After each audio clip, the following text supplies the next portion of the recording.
Captain Tai stood rigid as the Galactic Council chamber's massive crystal dome threw rainbow patterns across her formal uniform. She had practiced for this moment for years, yet nothing had prepared her for the sheer scale of alien diversity surrounding her. Beings with tentacles, wings, exoskeletons, and body shapes defying human classification filled the circular chamber. The air carried unfamiliar scents, something like ozone mixed with cinnamon and whetstone. Earth's small delegation looked painfully uniform beside the galactic representatives. Ambassador Kim, Director Park, and Science Officer Jun flanked Captain Ta, all wearing the same blue and silver uniforms that had seemed so impressive on Earth, but now appeared simple and provincial. High Counselor Vrex rose from his central platform. His body resembled a mantis crossed with an octopus, eye stalks swiveling independently to take in the chamber. The Council recognizes Earth as a probationary member, Vrex announced, his translator rendering his clicks and whistles into flat, emotionless speech. You may establish an embassy on Level 4 and participate in non-voting capacities. Captain Tai felt a flush of anger, but maintained her neutral expression. 6 months of negotiations, dozens of technology demonstrations, and cultural exchanges had yielded only probationary status. Last month, the Council had granted full membership to the Prill, a species that hadn't even developed basic spaceflight without Council assistance. Ambassador Kim stepped forward, her smile perfect despite the tight grip on her datavat. The people of Earth thank the Council for this opportunity. We look forward to proving ourselves worthy partners in galactic civilization. After the ceremony, the Earth delegation attended the diplomatic reception. The Grand Hall featured floating platforms where different species could adjust gravity, atmosphere, and temperature to their comfort. Captain Ta noticed how few Council members approached the human delegation directly. Director Park, who had wandered toward the refreshment area, suddenly stopped. His translator was picking up a nearby conversation between two Morellian delegates, tall, feathered beings with 4 arms and silver face markings. Humans, so primitive. Did you see their propulsion systems? Chemical rockets until 50 years ago. The Morellian made a sound like chuckling. Yes, but useful, replied the second Morellian. Their resource-rich system will serve the Council well. Did you see the mineral surveys? Rare earths in abundance. And they're eager to please. Always the way with newcomers. Another chuckling sound. Director Park returned to the Earth group, his expression troubled. We've got a problem, he whispered to Ambassador Kim. They're talking about us like we're a resource to exploit, not a partner. Maintain protocol, Kim responded quietly. We need more information before drawing conclusions. 2 days later, the Earth delegation was given an official tour of the Council's defensive systems. Science Officer Jun studied the shield generators with growing confusion. These are phased barrier systems, she whispered to Captain Ta. Earth moved beyond this technology 20 years ago. Our adaptive shield matrices are at least 3 generations more advanced. Captain Ta glanced at their Council guide, who was busy explaining the cutting-edge technology with patronizing simplicity. Are you certain? Absolutely, Jun replied. They're treating us like we're technological infants, but in defensive systems at least, we're ahead of them. The following day, Director Park organized a presentation of Earth's shield technology. The Council's Science Division attended, their various appendages and sensory organs displaying what humans had learned to recognize as boredom or amusement. As you can see, Park explained, showing simulations of Earth's adaptive matrices, our shields can reconfigure in response to different attack vectors, increasing efficiency by 340% compared to static systems. The lead Council scientist, a gelatinous being named Orlo, made a bubbling sound. Very cute experiments. Perhaps in a century or two, you'll develop something suitable for deep space application. For now, we recommend you implement our proven technologies. Science Officer Jun started to object, but Ambassador Kim silently signaled her to stay quiet. That evening, the Earth delegation received the Council's draft trade agreement. Captain Ta watched Ambassador Kim's face darken as she read through the document in their embassy quarters. "This can't be serious," Kim said, passing the datapad to the others. The terms were clear. Earth would surrender 60% of its rare minerals and allow Council mining operations throughout the solar system. Human expansion would be limited to Mars and the Moon for the next century. In exchange, Earth would receive protection and technological assistance. "Protection from what?" Captain Tai asked. "We haven't encountered any threats in our region of space. And the technology they're offering is outdated," Jun added. "We already have better systems in several areas." Director Park paced the room. "I've been reviewing the histories of other species who joined in the last century. This pattern repeats. They isolate newcomers from each other, extract resources, provide minimal technology, and create dependency." Ambassador Kim stared out the viewport at the massive Council station, extending like a metal flower against the starfield. "This isn't diplomacy," she told her staff as she set down the document. "This is colonization with extra steps." "What do we do?" asked Jun. Earth was so excited about joining the galactic community. "The public celebrations are still going on back home." Kim's expression hardened. "We keep smiling. We keep learning. And we start documenting everything." She gestured for them to check for listening devices. "Earth sent us here thinking we were joining a community of equals. Instead, we've walked into a trap that dozens of other species apparently couldn't escape." Captain Ta stepped closer. "We should report this immediately to Earth Command." "And say what?" Kim replied. "That we were naive. That the wonderful Galactic Council is actually an elaborate system for stronger species to exploit weaker ones. We need proof, alternatives, and a plan." Director Park nodded slowly. "I've noticed representatives from smaller worlds watching us. They seem hopeful. Maybe there are others who feel trapped in this system. Then we find them," Kim decided. "We map the real power structures here. We identify potential allies. And we prepare Earth for the truth that we've entered a game where the rules were written long before we arrived." Captain Ta looked around at her colleagues, seeing determination replace their initial shock. "So we play their game, but we play to win." "Exactly," Ambassador Kim said, her diplomatic smile returning, but now with a sharp edge. "They think we're primitive newcomers they can push around. Let's give them a proper introduction to humanity." Ambassador Kim stood alone at the podium in the Galactic Council's emergency session chamber. 3 years of diplomatic service had changed her. The hopeful diplomat was gone, replaced by a woman whose eyes had seen too many broken promises. Her black formal suit bore a single silver pin, Earth's symbol of mourning. The chamber hummed with the sounds of 200 species murmuring, their translators creating a background noise like distant waves. Many representatives weren't even looking at her, busy with their own devices or conversations. "The Nova Terra colony was attacked yesterday," Kim stated, her voice cutting through the noise. The chamber quieted slightly. 43 humans are dead. 15 of them were children. Now she had their attention. Images appeared on the massive screens surrounding the chamber, the smoking ruins of the colony's main habitat dome, bodies covered with emergency blankets, crying survivors.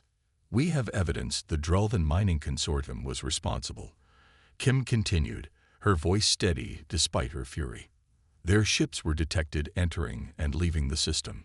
We recovered weapon fragments matching Drelvan design. We intercepted communications discussing the attack. The Drelvan representatives, tall beings with gray crystalline skin, shifted in their gravity seats.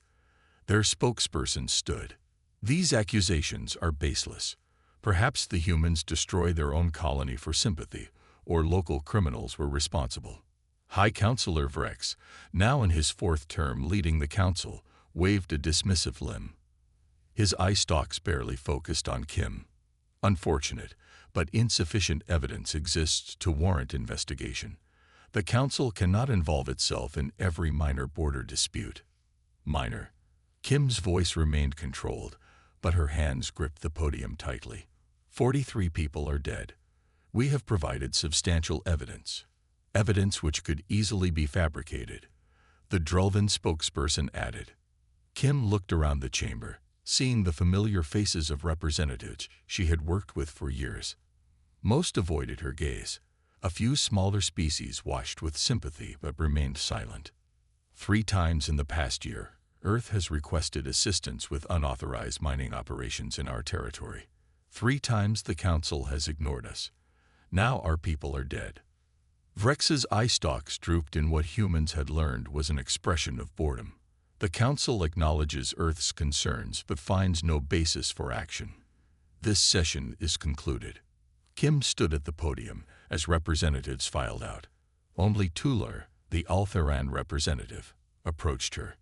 "I am sorry," the small blue-skinned being whispered. "My government wanted to support your request, but the Drelvan supply 90% of your world's energy needs," Kim finished. "I understand." Tular touched Kim's hand briefly. "Not everyone agrees with how the Council treats newer members. Remember that." Back at the Earth Embassy, Kim found her staff waiting. Their faces told her they already knew the outcome. "They didn't even pretend to care," Kim said, dropping into her chair. Director Park shook his head. "We expected this. The Drelvan have 3 seats on the Resource Allocation Committee. They're untouchable." Before Kim could respond, her secure terminal chimed. The message was encoded with Earth Command's highest security protocol. When she opened it, General Lee's face appeared. "Ambassador, this is classified at the highest level," Lee began without greeting. "We've confirmed Council species have established unauthorized mining operations in the Kuiper Belt. They're stealing resources directly from our solar system." Kim felt the blood drain from her face. "How long?" "At least 18 months. Multiple operations, very sophisticated. And Ambassador," Lee hesitated, "the equipment signatures match multiple Council species. This isn't just the Drelvan. This is coordinated."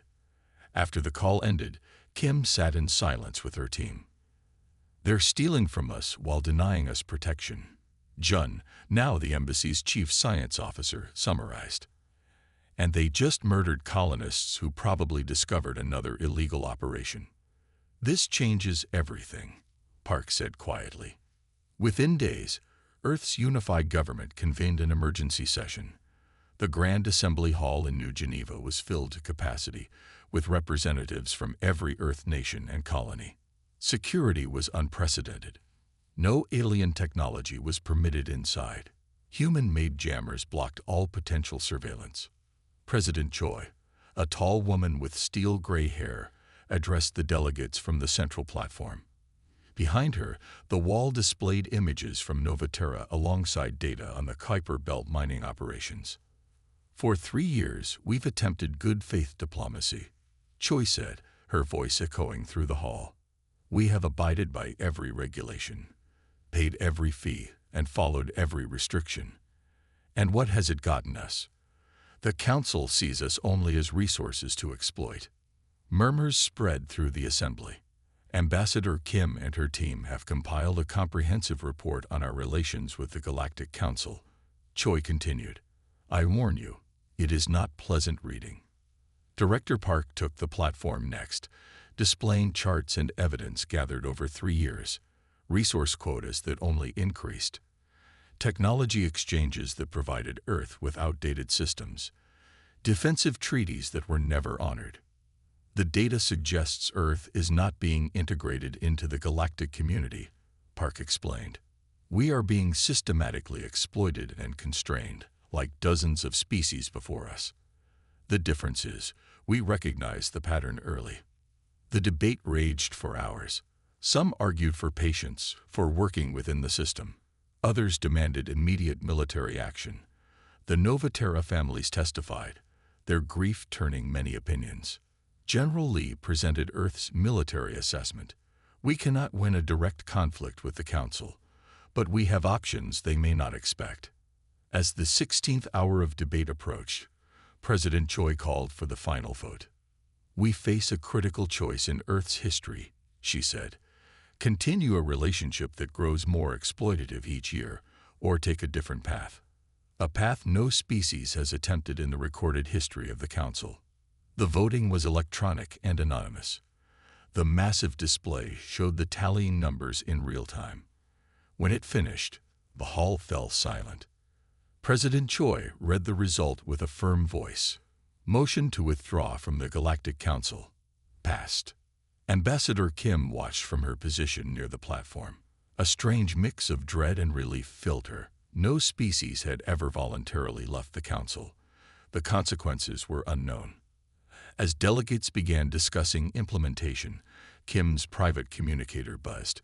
It was a message from Tular, the Alpharan representative. Whatever comes next, know that Earth is not without friends among the stars. Some of us have waited generations for a species brave enough to challenge the order. Kim looked up at the assembly, at humans arguing passionately about their future among the stars.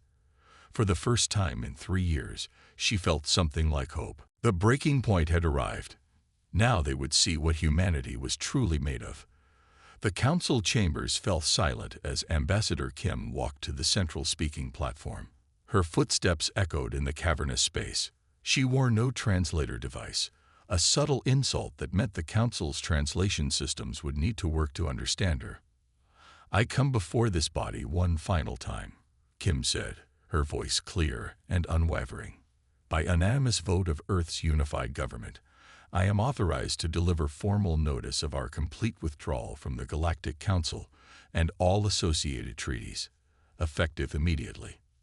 For 3 heartbeats, silence held. Then laughter rippled through the chamber, clicking mandibles, huffing trunk-like appendages, vibrating membranes. The sound of 200 alien species expressing amusement. High Counselor Vrex's eye stalks swiveled with what humans had learned was a gesture of condescension. "Ambassador Kim, surely your government understands this is not how things are done. No species has ever withdrawn from the Council." "That changes today," Kim replied simply. A temporary emotional response. Vrex commented to general laughter. "They'll return when they realize their vulnerability. The galaxy is full of dangers a young species cannot face alone." Kim placed a small data crystal on the podium, the formal withdrawal documents. "We understand the risks. We accept them. Earth thanks those who have shown us true friendship. For the rest, we bid you farewell." She turned and walked out, ignoring the calls to return, to reconsider, to be reasonable. Outside the chamber, her staff waited. None spoke as they walked to their transport. There would be no debate, no negotiations, no dramatic confrontations. Humanity did not plead or threaten. They simply left. At Earth Command Headquarters, Colonel Han received Kim's encrypted message. "Withdrawal delivered. Operation Homecoming is active." Han's team had prepared for this moment for months. On massive screens around the command center, they tracked every human across Council space. Diplomats, traders, researchers, tourists. Over 8,000 individuals. "Begin Phase 1, Han ordered. Priority extraction for all government personnel and families. All civilian advisories at level red." The operation moved with quiet efficiency. No announcements were made to Council media. No explanation was given to alien partners. Embassy staff simply closed their offices, packed essentials, and boarded waiting ships. Human businesses began transferring operations. Research projects were downloaded, then wiped from alien servers. Bank accounts were closed. Properties were sold at discounted rates to create quick liquidity. A Drelvan trade minister confronted the departing human delegation on their mining world. "You cannot just leave. We have contracts." "Check Clause 17b, the human representative replied calmly. "Force majeure includes governmental withdrawal from interstellar treaties. All contracts are legally terminated." Across Council space, the pattern repeated. Humanity was disengaging completely, methodically, and rapidly. On the 12th day, the Council finally realized this was not a bluff. An emergency session was called, but no human representatives attended. By then, Nearly 40% of humans had already left Council territory. Colonel Han worked 20-hour shifts, coordinating the complex ballet of ships and people. "We're ahead of schedule," she told General Lee during their daily briefing. "But we're seeing increased surveillance of our transport routes." "Any interference?" Lee asked. "Not yet. They're watching, not acting. Keep our military vessels at minimum safe distance from all extraction points. We can't give them any excuse to claim we're being aggressive." Meanwhile, Director Park supervised the other half of humanity's plan. On the edges of the solar system, construction ships deployed thousands of automated defensive platforms. The sole defensive perimeter took shape, not a wall, but a web of sensors, weapons, and communication jammers. "Is it enough to stop a determined Council fleet?" President Choi asked during an inspection tour. Park's answer was honest. "No. But it's enough to make any attack costly, and it's only our first layer." By the fourth week, the recall operation reached smaller outposts. Human researchers on isolated science stations were collected. Mining crews from asteroid belts were evacuated. Even tourists on extended journeys were tracked down and offered immediate transport home. Some aliens protested as their human friends and colleagues departed. "I don't understand," a Mithran scientist told her human partner of 8 years. "We've done nothing wrong." "This isn't about you," he replied gently, "but a system that would never let us be true equals." By week 6, Colonel Han reported to Earth Command. "Operation Homecoming is 98% complete.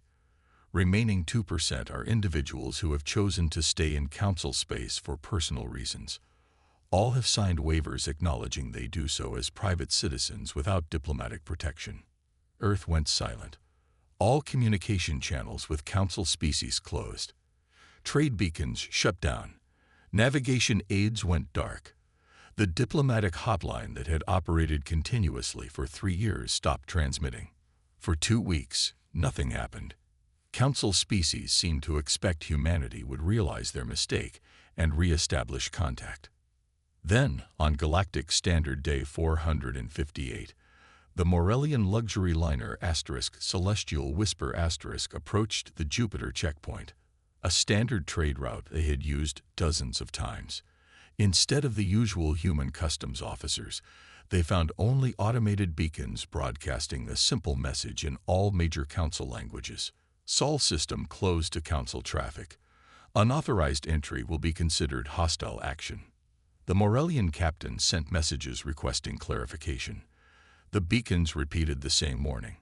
When the ship attempted to proceed anyway, a series of small, unmanned defensive platforms appeared from hiding and surrounded it.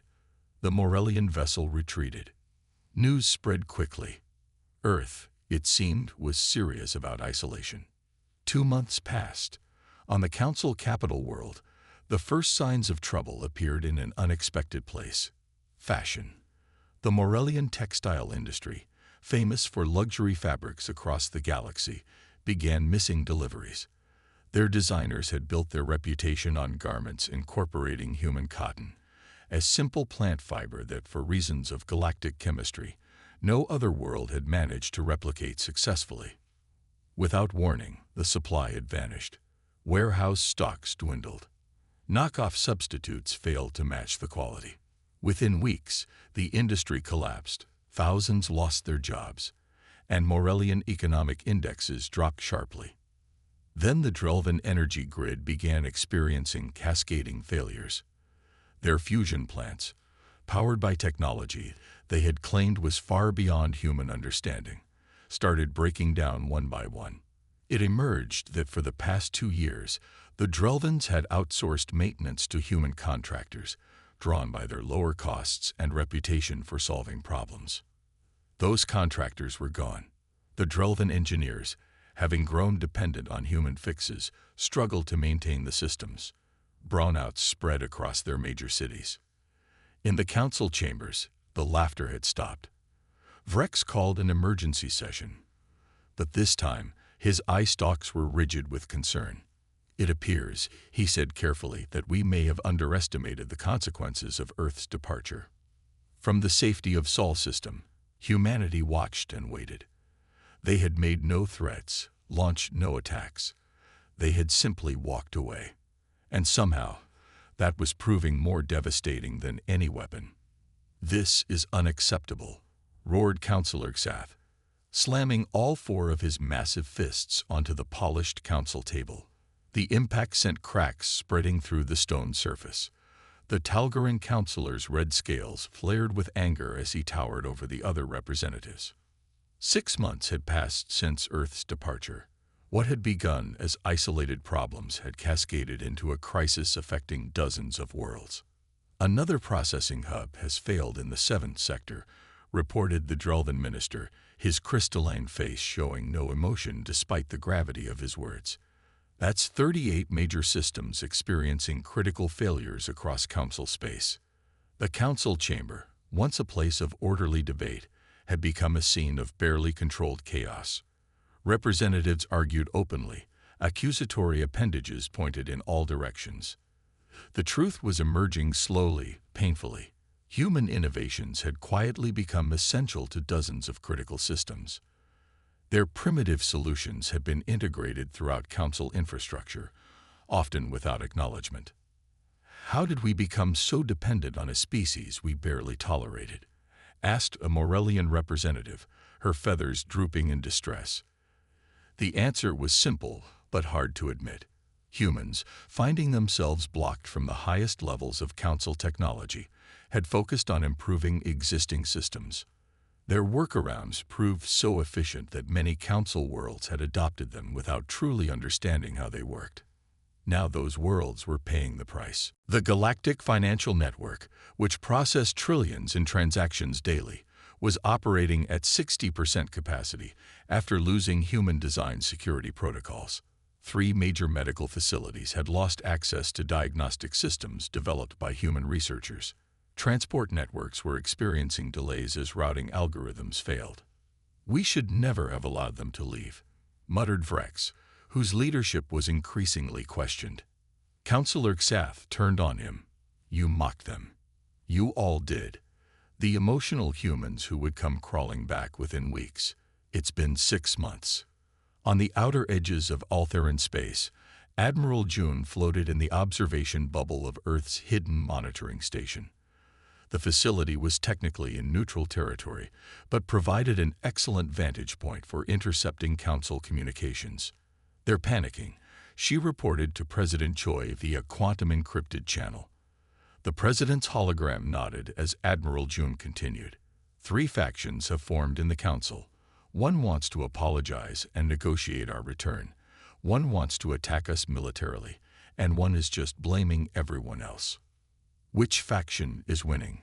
Choi asked. "Hard to say. The military option is gaining support after yesterday's failure of the Regelian food distribution system. 6 billion beings are facing food shortages because their automated farming depended on human maintenance routines. And the fleet movements." Admiral Jun gestured, bringing up a stellar map dotted with red markers. "They're gathering forces at these 5 junctions. Not an attack formation yet, but definitely a show of strength." "Keep watching," President Choi said. "We need to be ready for any possibility." Meanwhile, humanity had not been idle during their isolation. Free from council restrictions and focused by the potential threat of retaliation, Earth's scientific community had accelerated research across multiple fields.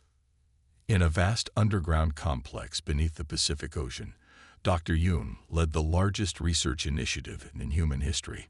5,000 scientists from every discipline worked in a facility that stretched for kilometers beneath the seabed, safe from potential orbital strikes. "The quantum phase stabilizer is ready for testing," Dr. Yoon announced to her team. The device before them looked deceptively simple, a silver sphere surrounded by rotating rings. "If this works," her assistant said, "we'll have achieved what the council claimed was theoretically impossible." Dr. Yoon smiled slightly. "The council says many things are impossible. They stopped looking for new solutions centuries ago." The test began. Energy flowed into the device. The rings spun faster until they blurred. For 3 seconds, nothing happened. Then, the sphere vanished. Phase shift successful, called out a monitoring technician. The object has transitioned to subspace. The team erupted in cheers. Dr. Yoon allowed herself a moment of celebration before focusing again. Begin recall sequence. The sphere reappeared exactly where it had been. Congratulations, Dr. Yoon said quietly. We've just changed the nature of warfare, transportation, and communication. And the Council has no idea. Across Earth and its colonies, similar breakthroughs were occurring. Without Council regulations limiting their development paths, human ingenuity flourished. The defensive fleet that General Lee had assembled incorporated technologies the Council had never imagined or had abandoned as impractical centuries ago. On the massive shipyard orbiting Mars, Lee inspected the newest vessels. They didn't match Council ships in size, but their capabilities were revolutionary. Phase-shifting hulls, gravity manipulation weapons, shields that adapted to any attack. Will it be enough? Asked Colonel Han, walking beside him. To defend ourselves? Yes, Lee answered. To win a prolonged war? That's a different question. On the Council station, a rare event was occurring. Tular, the minor species representative from Althera, had requested speaking time in the full Council session. Such requests from minor species were typically denied or delayed for months, but the current crisis had disrupted normal procedures. Tular was small even by Altheran standards, his blue skin almost luminescent under the chamber lights. Yet his voice carried clearly as he addressed the frustrated Council. For 3 centuries, my people have been members of this Council, he began. In that time, we have watched as species after species joined, only to find themselves trapped in systems of inequality that benefit the founding worlds. Murmurs of protest rose, but Tular continued. The humans recognized in 3 years what many of us took decades to see. They chose a path none of us dared to walk, and now we face the consequences of our treatment of them. The consequences of their abandonment of galactic society, corrected Vrex. Perhaps we should reconsider our approach to Earth, Tular suggested, ignoring the interruption. Not as supplicants, but as equals seeking mutual benefit. Many worlds are suffering. Would it not be better to? Councillor Vrex rose from his seat, eye stalks rigid with anger. Enough. The minor species representative will be silent. The humans have violated every protocol of civilized behavior. They withhold technologies that could ease suffering across the galaxy. This is not a time for negotiation. His voice lowered to a dangerous tone. We will bring them to heel. The chamber erupted in mixed reactions, some cheering, others protesting. Tular stood silent, then returned to his seat. As he did, he activated a hidden transmitter in his sleeve. Thousands of light years away on Earth, a message appeared on President Choi's secure terminal. The war faction has won. Prepare for contact. Not all Council species stand with Vrex. President Choi read the message, then contacted the Unified Defense Command. It's time, she said simply. Activate Phase 3. Across the solar system, hidden facilities powered up. The Sol defensive perimeter shifted to combat readiness. Earth's new fleet moved into position. The consequences of humanity's departure were still unfolding, but the next move would not be Earth's to make. The Council's diplomatic ship Inevitable Dominance arrived at Sol's edge, expecting Earth to submit. Instead, they found something entirely unexpected. President Choi and her team stood confidently in the orbital meeting station, a stark contrast to the submissive response the Council anticipated. Vrex, the Council representative, tried to intimidate them with a condescending tone. We expected your return to be more humble. President Choi's smile was sharp and knowing. We're not returning. We're entertaining visitors. Director Park activated a holographic display that shocked the Council delegation. Dozens of human outposts stretched across space, far more than should have been possible in such a short time. These weren't just simple colonies, but complex, well-established settlements. Admiral June explained their strategy with cold precision. While you were busy threatening us, we were busy building and making friends. The hologram shifted, revealing something even more surprising. 15 minor species who had signed exclusive treaties with Earth.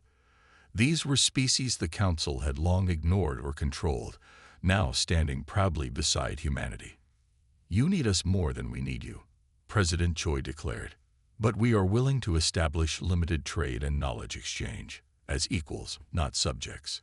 The Council delegation left stunned. As they departed, they passed a new ship bearing the Altheran insignia, a species previously under Council control, now seeking partnership with humans who had done the unthinkable, walked away and succeeded. Within a year, everything changed. The galactic power structure transformed completely. The Council remained, but no longer as the supreme authority. They were now just one voice among many in a new galactic community. Humanity's greatest strength had been simple yet profound: the courage to say no and forge their own path. The universe watched and learned that true power wasn't about control, but about choice, innovation, and respect.